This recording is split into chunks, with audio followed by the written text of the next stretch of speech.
अविधवा नवमी श्राद्धाचे महत्त्व. पितृपक्षातील विशेष पूजा. अविधवा नवमी ही पितृपक्षातील एक अत्यंत महत्त्वाचा दिवस मानला जातो. या दिवशी अल्पवयात पत्नी गेलेली किंवा विधवा अवस्थेत गेलेल्या स्त्रियांना स्मरून त्यांच्या आत्म्याला शांतीसाठी श्राद्ध केले जातं. हिंदू परंपरेनुसार अशा स्त्रियांचं पिंडदान व तर्पण केल्याने त्यांच्या आत्म्यास मोक्ष मिळतो आणि कुटुंबावर कृपा राहते. या व्हिडिओमध्ये आपण अविधवा नवमीचे महत्त्व, पूजनाची पद्धत आणि श्रद्धेने करावयाच्या विधी याची माहिती जाणून घेऊया. पितरांच्या स्मरणाने जीवनात शांती, समाधान आणि समृद्धी लाभते.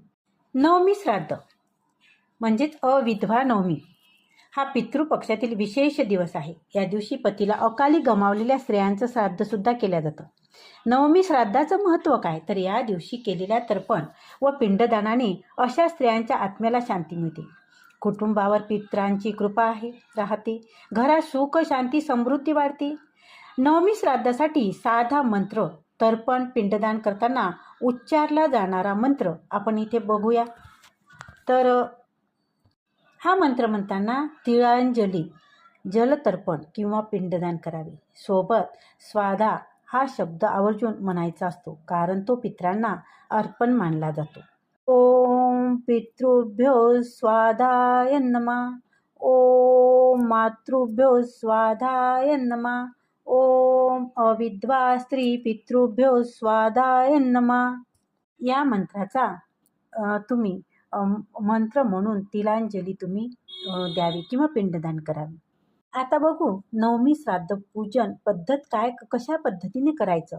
तर सकाळी तयारी कशी करायची. लवकर उठून स्नान करावे, स्वच्छ वस्त्र परिधान करावे, पूजेसाठी एक पाट चौरंग ठेवावा, त्यावर पांढरा कपडा अंथरावा, देव, गुरु, गणेश याचे पूजन करावे. म्हणजे याचं सुरुवातीला गणपती, गुरु आणि कुलदैवत यांचे स्मरण मनात करावे आणि पूजा करावी. धूप दीप लावावा आणि त्याचबरोबर पितृ आवाहन करावे. तांब्यात पाणी, तीळ व कुशाने भरून ठेवावे आणि पितरांचे स्मरण करताना हा मंत्र आधी मी जो सांगितला वर तो मंत्र तुम्ही उच्चारावा. शुद्ध तांदूळाचा पिंड तयार करावे. पितराच्या नावाने अविधवा स्त्रिया पिंड ठेवून तीळ जल अर्पण करावे. स्वाधा उच्चारून पिंड अर्पण करावा. तर्पण दक्षिण दिशेला तोंड करून पाण्यात तीळ टाकून 3 वेळा तर्पण करावे आणि प्रत्येक वेळी मंत्र म्हणावा. ओम अविधवा स्त्री पितृभ्यो तर्पणायम. अशा पद्धतीने हे मंत्र 3 वेळा म्हणावा. नैवेद्य व दान. पितरांसाठी पाण्याचा